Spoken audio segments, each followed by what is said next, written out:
laawol kisal ko laawol peewal e ɓantal. وأشهد أن لا إله إلا الله وحده لا شريك له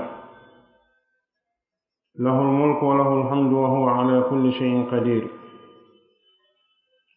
وأشهد أن محمدا عبد الله ورسوله صلى الله عليه وعلى آله وأصحابه وعلى من اهتدى بهديه إلى يوم الدين وبعد عباد الله أوصي نفسي وإياكم بتقوى الله جل في علاه واعلموا أن الله سبحانه وتعالى خلق الإنسان في أحسن تقويم وجعله ناطقا معبرا بلسانه أما يدور في غلده وفؤاده فاللسان من نعم الله العظيمة ولطائف سنه الغريبة فما أحسنه إذا استؤمل بخير وما أسوأه إذا استؤمل بشر فاللسان آلة لها طرفان فللكلمة في الإسلام شأنا عظيما وخطرا جليلا فبالكلمة يدخل الإنسان في الإسلام وبالكلمة يخرج منه وبالكلمة يدخل في الصلاة وبالكلمة يخرج منها وبالكلمة يكون آمرا بالمعروف ناهيا عن المنكر ومن هنا شدد النبي على ضبط اللسان وحفظه قال صلى الله عليه وسلم من يضمن لي ما بين لحييه وما بين رجليه أضمن له الجنة رواه البخاري. يتي الله سبحانه وتعالى تقول نتانك وأندنمو يوتو القفامكو يتمكنك الله سبحانه وتعالى جرنا ويدوني ما جمكو دين فو سيدو على ربتيدو يقوم سونا كنكو كو أغوتو وعلى موكفي سيدو نلاد أميد محمد صلى الله عليه وسلم ko jiyaɗo makko mo yidi o subi o nuli toro Allah subhanahu wa ta'ala yo jule nelaɗo e ɓengude maɓɓe nden e sahabaɓe maɓɓe ɓen e kala jamɓuɗo jokki pewal maɓɓe ngal hadalngal daro ɓawo ɗum jiyaɓe Allah miɗo wasiyo hoore en wasiyo on hulgol Allah subhanahu wa ta'ala oɗo Allah tedduɗo towɗo anden haray kanko Allah subhanahu wa ta'ala o tagi neɗɗanke on ma wi en o tagima an neɗɗo on wota sikku ko goɗɗo goo o tagima an neɗɗo on e mbaadi ɓurndi moƴƴude ko o tagi kon fuu ko ari ka hoore leydi ɗo kon ko ɓuri labeede ko bani adama ko waɗi ko bani adama tun fottata e muɗum tawa yarata juuɗe e koyɗe tere mum fo ala e kene tawa no watti no hippi no surri ko bani adama tun mbaɗi ngal ɗo teddungal o waɗi bani adama on ɓaawo ɗum ko o yewtowo feññinira ɗengal makko ngal kanko neɗɗo on konko woni ke nder fondo makko so a jooɗodi e neɗɗo bimbi haa kiikiiɗe a anndi ko woni ko ɓernde makko wo tuma ɗengal makko ngal memmini a anndi kadi ko hombo woni mo wo tuma o wowli so a fotti e deƴƴuɗo a jiɓoto ko hombuni ko honnum o faala ko honnum addi o fannin o wowlata ɗa hulimo ko tuma fof o udditi hunduko makko kon o wowli suusatamo ma hulamo ko ɗon townoto a fi makko ma tippina fi makko kadi tuma ɗengal makko ngal memmini ngal ɗo ɗengal no jeeya e nemaji Allah subhanahu wa ta'ala ɗi o waɗani en enen tagore nden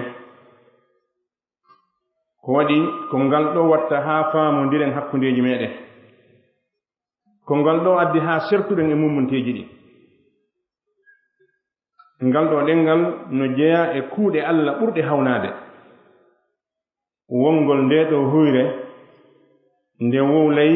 kala ko neɗɗo on faala mo o wowlani on kadi faama ko honɗum o faala.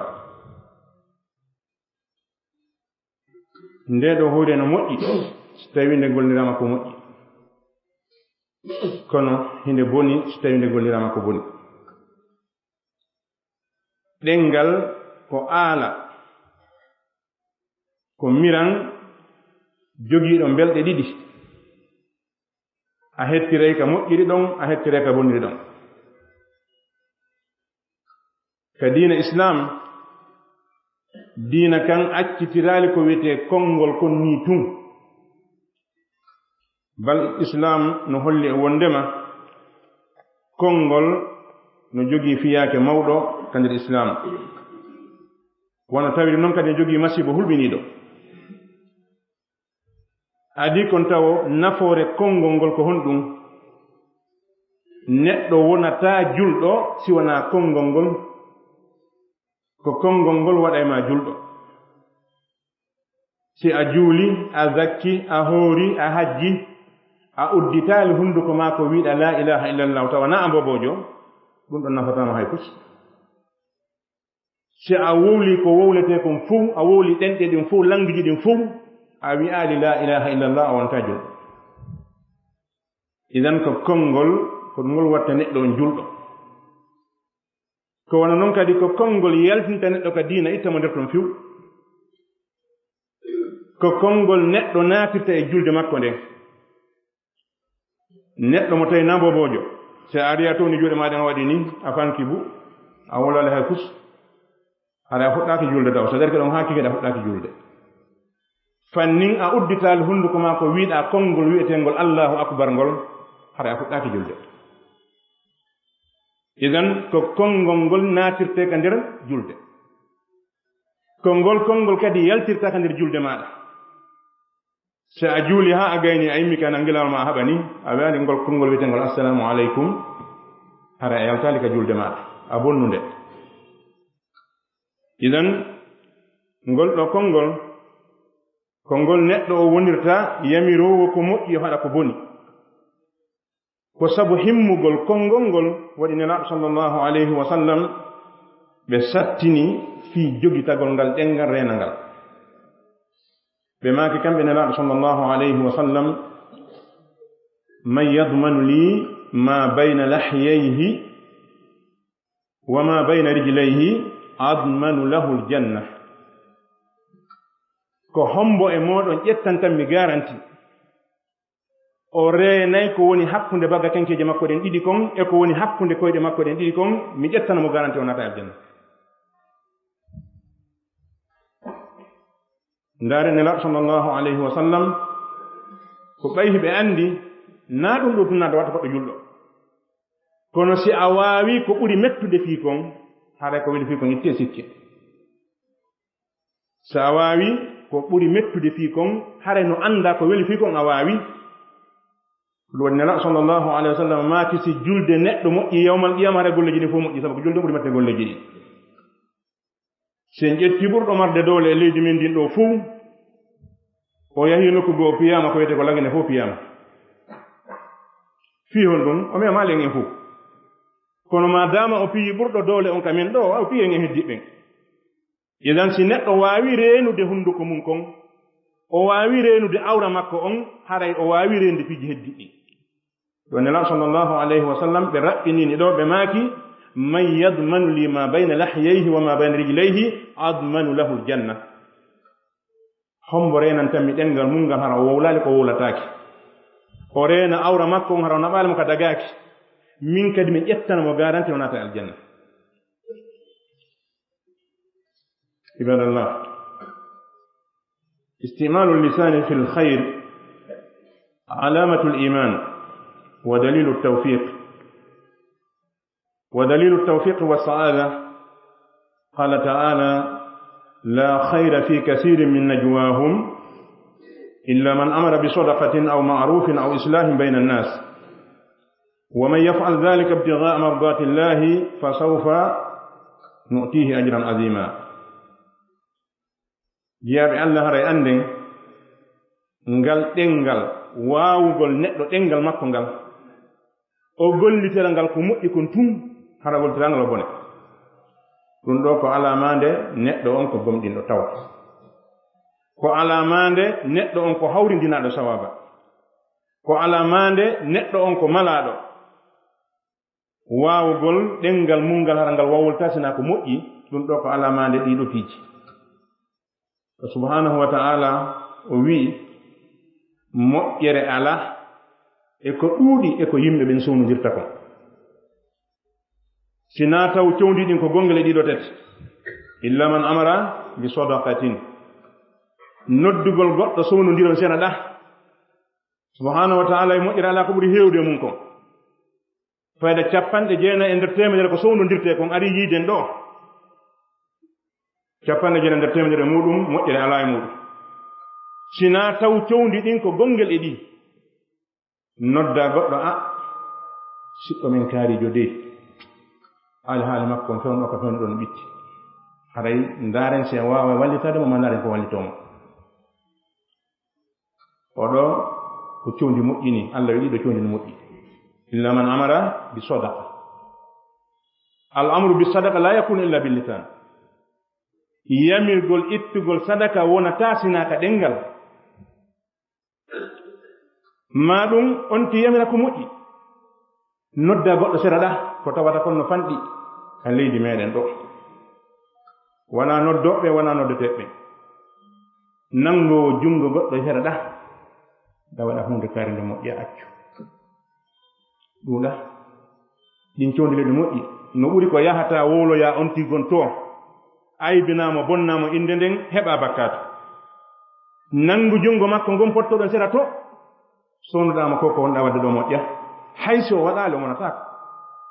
hayso waɗal nde ñande no gasa ñande goo o waɗoya idan noddugol goɗɗo sowndomo yamirama ko moƴƴi ko hunde ɗaɓɓande ma ɗum moƴƴingol hakkunde yimɓe ɓen kaari no haɓi sowndagol ɗon fi moƴƴingol hakkunde maɓɓe ɗin condi no moƴƴi ko waɗi si yimɓe ɓen haɓi gurdan ɗam bone si gurdan ɗam boni kala ko jokkodiri e gurdan ɗan ko bone diina kan ko waɗoɓe diina kan si waɗowo diina ala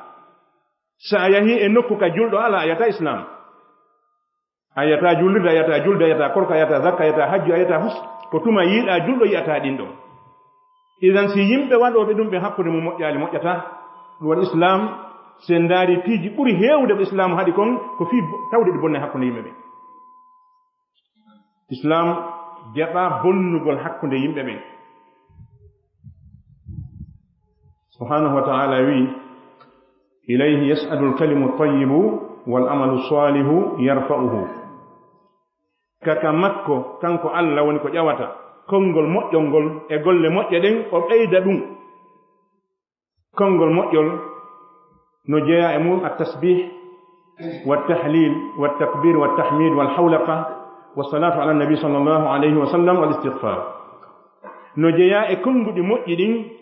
harana ko wowlanta goɗɗo waɗɗum ɗo accu ɗum ɗo wigol subhanallah harana haawagol bone subhanallah haawagol bone e subhanallah fiya heɓu baraji fiya mawnin Allah fi holgol Allah mara ɓuytare no sebti wigol ma alhamdulillah ɓaawo nde miijitiɗa ha tawɗa pellet ko Allah wi kon ko no woniri wama bikum min ni'matin fa min Allah koko wonɗa e nande koko wonɗa e yiide koko wawɗa wowlude ngol immagol ma yaha goɗɗo waɗanama ɗum si wona Allah si goɗɗo ɓeyditanima e hoore ɗum o ɓeyditu kono ko ɗum ɗo woni tigi on tawa ko waɗi si ɗum ala e junngo ma to jona kone junngo goɗɗo idan nemaji Allah ɗin anditaɗi e maɗa irtoɗa ɗi wiya alhamdulillah hara nawigol kum alhamdulillah ka hunduko ɗo ɗa dillani Allah ka nder ɓernde ka idan yettugol Allah wigol ngol ɗo konngol e wigol Allahu akbar e wigol la ilaha illallah e wiigol la hawla wala quwwata illa billah e julgol en ala sallallahu alaihi wasallam ma wiigol astaghfirullah ɗi woni konngudi moƴƴi ɗin ko ɗi Allah wi ilayhi yas'adul kalimu tayyib kaka makko konngol moƴƴol ngol woni ko ƴawata idan ɗi woni konngudi moƴƴi ɗin julɗo si tawi wona ko tawata feere ala ko tawata fiyo gurdam makko ɗam moƴƴi o yewta yo yewti ɗi ɗo o heɓa moƴƴere hewnde ومن رزق حسن المنطق وسلامة اللسان والكف عن الإثم والإسيان فإنه دليل على رضا الله عز وجل ودليل على هدايته له يقول سبحانه وهدوا إلى الطيب من القول وهدوا إلى صراط الحميد وفيما رواه البخاري قال صلى الله عليه وسلم إن العبد لا يتكلم بالكلمة من رضوان الله لا يلقي لها بالا يرفعه بها درجات tawi neɗɗo arsikama moƴƴugol yewtere e hisugol ɗengal e surgol hoore mum e waggol bakkato e geddi ɗum ko tindini ko wondema Allah no wela neɗɗo on ko waɗi Allah welataake neɗɗo wowlowo ko wowli o Allah welataake neɗɗo waɗowo ko waɗi o nde Allah no wele neɗɗo taw o suɓi ko waɗa o suɓi ko wowla so tawi ko ari hunduko ma wo a wowlay ko yalti yeeso ma wo a gollay an e welay Allah ɗo woɗɗiniri taw idan wongol neɗɗo on himo waawi ɗengal makko ngal koko moƴƴi kon o wolto acca ko boni kon wongol neɗɗo himo suwi hoore makko waggol ko boni ɗum ko alamande hollunde Allah no weltani neɗɗo on ko alamande hollunde kadi Allah fewni neɗɗo on wa subhanahu wa ta'ala wi wa hudu ila tayyibi min alqawl ɓe fewnama faade e konguɗi moƴƴi ɗin wa hudu ila siratil hamid on tuma noon ɓe fewna faade laawol yettiniɗo on neɗɗo on o wawata yahude laawol peewal o wawata fewde si ɗengal makko ngal peewal ko tuma wawɗa ɗengal maɗa ngal wawata yaade peewal nelaɗo sallllahu alayhi wa sallam e maaki neɗɗo no wowla konngol hara o wattantayla e maggol tawa ko konngol weltinengol Allah subhanahu wa ta'ala Allah windana neɗɗo on sabu ngol konngol makko ɗon darjaji ɗuɗuɗi الطرف الثاني هو إطلاق اللسان فيما لا يعني من سب وشتم وغيبة ونميمة وقول زور وبهتان وكذب وافتراء وباللسان ينطق بالفحش والبذاء ينطق به بكلمة الكفر والفسوق ولذا قال رسول الله صلى الله عليه وسلم إن الرجل لا يتكلم بالكلمة لا يلقي لها بالا أو لا يرى بها بأسا يهوي بها 70 غريفا في النار رواه الترمذي وحسنه sengo immo gonka dengal sengo ngoya ko moƴƴingol ngol wowlugol ko moƴƴingol sengo immo gon ko wowlirgol ngol ko boni accitugol dengal muɗum ngal wowla ko woni ɗum e laawle ko ala ɗum e laawol wowla fiitum ɓay no waawi wowlude wowla fiitum ɓay si wowli toon ɗo goɗɗo nangata ɗum kono tefa se mara heɓa nafoore ma se heɓata nafoore nder ton neɗɗo haana wowlude konngol haa o ndaarata so mi wowlingol kon ɗo wodanimi fannin a hewtaali ɗon hara e hakkille ma kin timmaali idan accitugol ɗengal muɗum ngal e yennugol e ñoore e waddidirgol yimɓe e wowlugol fenaande e tooñugol ɗum ɗo ko huunde nde tawata si neɗɗo on reenaaki e muɗum o aaway kono o soñata ko waɗi ɓeeɓe wonɗaa e yennude ɓeeɓe wonɗaa e ño'ude ɓeeɓe wonɗaa e huɗude ɓeeɓe wonɗaa e aybinde bonna inde muɗum ɓeeɓe wonɗaa e fende e hoore mum ɓeeɗo fof ko haqqeeji maɓɓe ɗin ka hoore ma rewoyta yawmal qiyama allahumma sina si ɓe yaafani kama ka aduna ɗo so tawi ne woni mo fottuɗaa wo a yennay wonɗo o a wowlay mo aybina a wawata yiltade ɓe fotoro yaɓe yaafuye idan ɓeeɗo kala ɓe waɗɗa ɗiɗo piiji ittuɗa bote e maɓɓe yawmal qiyama ko imma hiɗa mari baraji ɓe hetta ɗi ma si amara baraji rondoɗa bakkatoji maɓɓe ɗi yaada ka yiite idan ko ɗum ɗo woni masibo ɗengal ngal ko ngal ɗengal ɗo neɗɗo yewtirta pankare yewta boneji bonna ko wanno wola konngol keferagu wola fasidaku to nela sallllahu alayhi wa sallam ɓe ɓanginani e wondema neɗɗo no wowla konngol tawa o wattantayila e konngol ngol o kontangol konngol ko bongol ka makko kanko sabu angol andugol makko ngol kono o unorangol ka yiite o una ka yiite sabu maggol ko yaarete settoji 70 ko yaarete settoji 70 haramo unade ka nder yiite sabu ngol konngol ngol o woli tawa wattanayila maggol idan ɗum ɗo wona zina wona beere wona riba wona doro ko bakkatuji tawata hiɗa waawi wadde hala ɓe jooɗoɗoɗa ɓen sina huloɓe Allah ɓe watta konidira goɗɗum ɓe kontaɗa bonni goɗɗum ko ɓuri hulɓinade bone fof noon ko bone mo waɗa ka bone on ɗum ɗon ko bone hulɓiniɗo ni وفي الحديث المتفق عليه قال صلى الله عليه وسلم إن الرجل لا يتكلم بالكلمة ما يتبين فيها يزل بها في النار أبعد ما بين المشرق والمغرب فهذا هو اللسان استقامته من خصال الإيمان وكماله وبذاءته من نقصان الإيمان قال صلى الله عليه وسلم من صمت نجا وقال المسلم من سلم المسلمون من لسانه ويده haray nila sallallahu alayhi wa sallam ɓe maaki e konngol maɓɓe goo neɗɗo no wowla konngol hara o watta nayla e maggol ma yatabayyanu fiha o ɗaɓɓita andugol ko ko waɗi ɗo ko hunɗo woni ɗo hunɗo no mawni ka mawna no boni ka bona o teta o tippora sabu ngol konngol ɗon ka nder yiite ko ɓuri woɗɗude funnange hirnange sabu ngol konngol bajjo idan ko ngal ɗo ɗengal ñiiɓugol maggal on ko alamande gomɗinal e timmunol gomɗinal ngal accitugol ɗengal ngal wowla mo fottuɗa o a wolnay mo mettuko an ɓay tun so a wowli ala wawanɗoma hay hunde a suɓata ko wolna hay goɗɗo a tefa a mettini ɓerde goɗɗo a weltini ɓerde goɗɗo a wowlay tun mbayɗa wawi wowlude neɗɗo so accitini ɗengal muɗum ngal ɗum ko alamande imanu makko on ko uytiɗo nelaɗo sallllahu alayhi wa sallam ɓe maaki man somata naja so tawi neɗɗo on o deƴƴi o daɗay no jeeya makuji maɓɓe maaki man kana yuminu billahi wal yawmi l akhir falyaqul hayran aw liyasmut kala tawɗo no gomɗini Allah e ñalande darngal yo o wowlu ko moƴƴi so o wawa wowlude ko moƴƴi yo deƴƴora o wowlani ɗum no woni hakkunde ma emo resoɗama kande suudu woni hakkunde ma ɓe ne'ata ɓen woni hakkunde ma mo goldata on woni hakkunde ma mo foɗɗa ka hoore laawol so tawi a wawata wowlude ko moƴƴi deƴƴi ko waɗi sa deƴƴi hara a hisi no sa'iro wi النطق زين والكلام النطق زين والكلام o wi wowlu gongol ko tuɗaari wa sukut salamatun النطق زين والسكوت سلامة فإذا نطقت فلا تكن مكسارا wowlugol no laba moƴƴa no foti kono ko deƴƴigol ngol woni kisiye o si a wowlay wata a won ɗuɗɗinɗo haala o wi ma in nadimtu ala sukuti marratan wala qad nadimtu ala alkalami mirara ha hande mi deƴƴali mi ninsi ko honɗum mi deƴƴani kono heewi ko mi wowli mi ninsi ko honɗum mi wowlani heewi ko neɗɗo wowlata o ninsa ko honɗum o wowlani neɗɗo monotoɗo tun wiya ɓe ngum mi accitima monotoɗo tun wiya ɓe ngum mi wattima nene an ɗin ɗon ko ɗon e ɗo yiyata résultat o no woodi goɗɗi résultat on ko yawmal qiyama ko ɗon ɓuri bonde par ce que yiltagol ala tubuɓe ala jeeyugol ala idan neɗɗo yo reenu ɗengal makko ngal hakkunde makko e Allah subhanahu wa ta'ala o reena ɗengal makko ngal e hakkunde makko e yimɓe ɓe wuuride ɓen ko wari ko ɓuri sattude kon fof ko ɓuri mettude kon fof ko tuma wuuridoɗa e bulaw ronkuɗa rende ɗengal maɗa ngal tawa ko on bulaw jogata fimu nabara ma yiide wuurida e neɗɗo layi fuujo tawa neɗɗo ma nandana hoore ma anda ko faala tawa kadi ko sabu on kadi naɓa e ma yiide andi ko wonɗa an anduɗo goɗɗum kono faalima goɗɗum أقول قولي هذا وأستغفر لكم فاستغفروا إنه هو الغفور الرحيم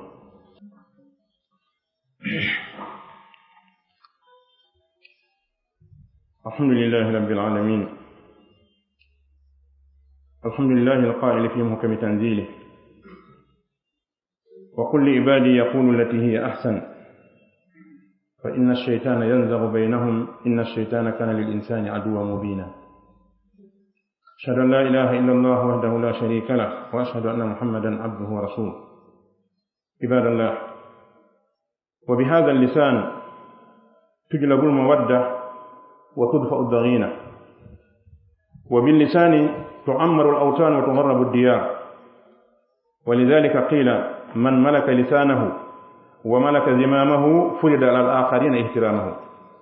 ومن أطلق لسانه وأفلت زمامه الكل تجرى عليه وأهانه قال الشاعر إذا كمل عقل المرء قل كلامه وأيقن بهم المرء إن كان مبصرا ومما يحسن التنبيه إليه هنا huwa hifdhu lisan an a'rad almuslimin aw at-ta'arrud lahum bisabbin wa qadhfin aw tajrihin fa inna dhalika haram. Yetti Allah subhanahu wa ta'ala wiiɗo en ka deftere makko teddunde o wi nelaaɗo sallallahu alayhi wa sallam yo yeeto en wa qul li ibadi yaqulu allati hiya ahsan. yeeto jiyaaɓe am ɓe yo ɓe wowlu ko ɓuri moƴƴude. fa inna cheytana yanzagu baynahum, sabu cheytane sowonsinay hakkundeji maɓɓe. honde tuma ɓe woli ko boni. tuma nanɗa wo sonki andu ko haala bonka wola. kuuɗe bonɗe no waɗata sonkinaali. sa a bonnani goɗɗo naa ko bonnanɗama ko waddata ko woluɗa ɓaawa mum ko. sa a wowli moƴƴa ɓaawa bonnere nden sonko watta. kono si a bonni a watti ɗon bonka feere ala sonke. si a moƴƴini a watti ɗon bonka feere ala bone. ida waawi moƴƴinde watta bonka wonta bone. subhanahu wa ta'ala wi wala tubtilu sadaqatikum bil manni wal adha. wata on bonnir moƴƴereji waɗanɗo yimɓe ɓen wowlitugol. idan haalitugol maɗa ngol ko moƴƴere nde waɗanɗa neɗɗo bonni moƴƴere nde. idan hara neɗɗo no hani rende ɗengal makko ngal fii wata hakkunde makko yimɓe ɓe wonde ɓe mburu. sa yi tun hakkunde yimɓe boni andu haala bonka naati nder ton. en seedo ala rewtere sona kanko subhanahu wa ta'ala en toromo e juule nelaɗo sallllahu alayhi wa sallam e ɓeygude maɓɓe nden sahaba maɓɓe hisna. jeyaaɓe allah haray ngal ɗo ɗengal ko nga'al kadi pooɗirte ko wiyete ko wowodiral e weldigal hakkunde yimɓe ɓe. yimɓe weldi wo tuma ngal tawa ko ngal waawi wadde moƴƴere hakkunde yimɓe ɓe welda. ko ngal waawi ittude koto e konnaago hakkunde yimɓe. junngo waawata ɗum koyngal waawata ɗum. sa pii goɗɗo haa a waɗiimo o weldirta fii ɗum. kono ɗa waawimo joɓɓinde yewton haa weldo.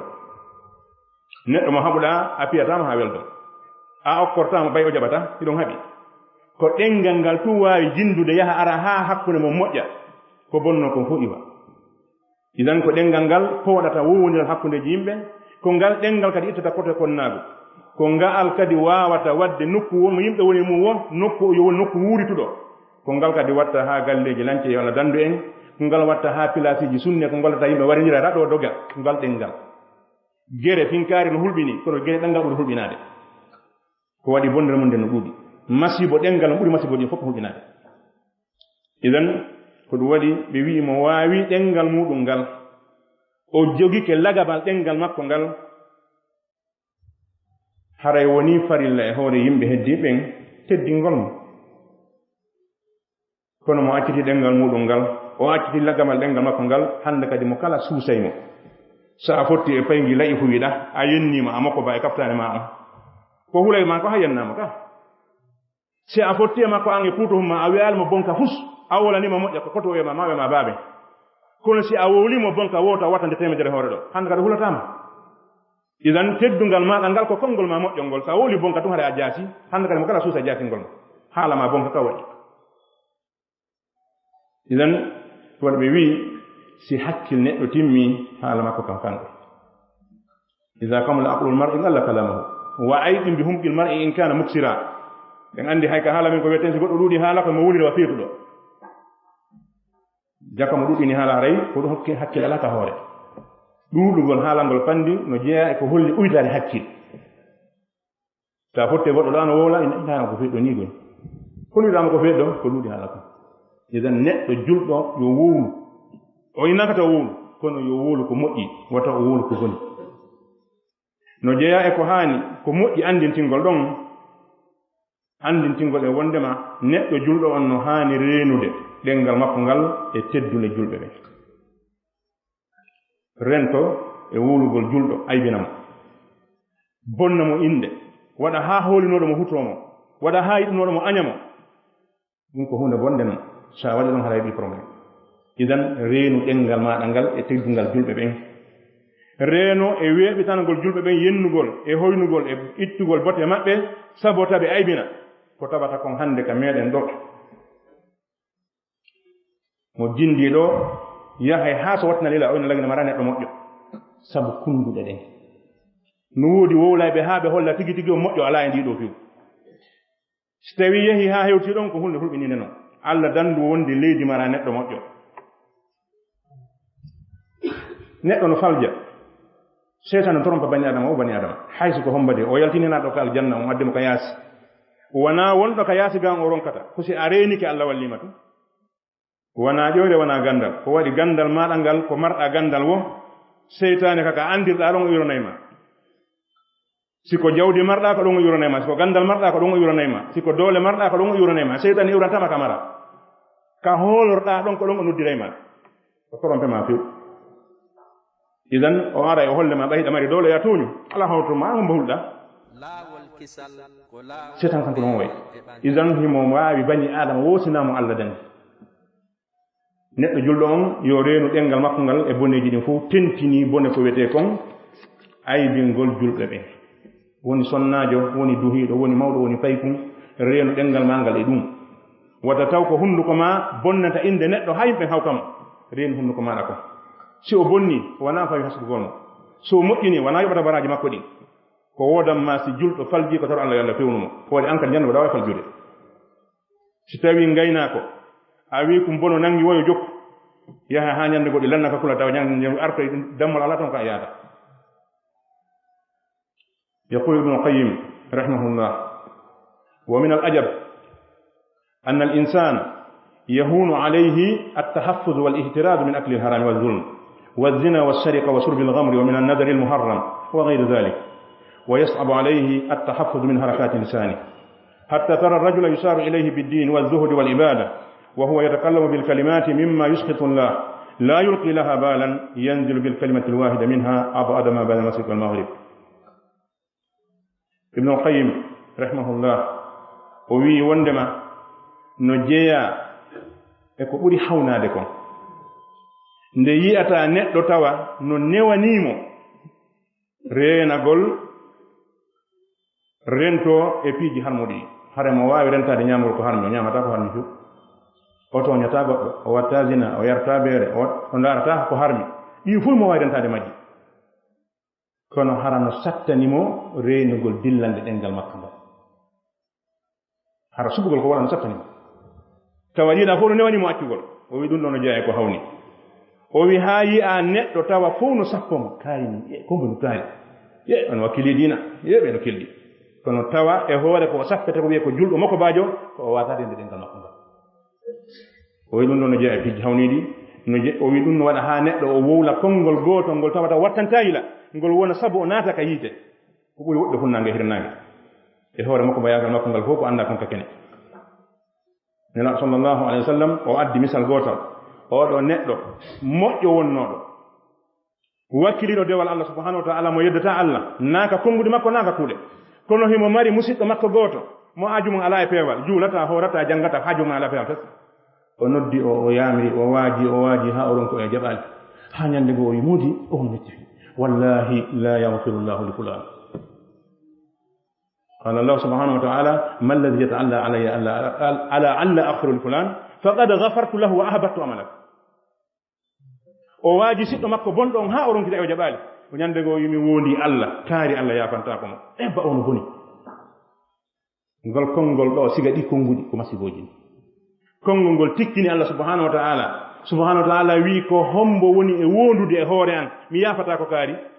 awa mi yaafike mo an woyɗo wiiɗo mi yafata ko on kala ko wannoɗa kon e moƴƴere mi bonni mi ala haaju mum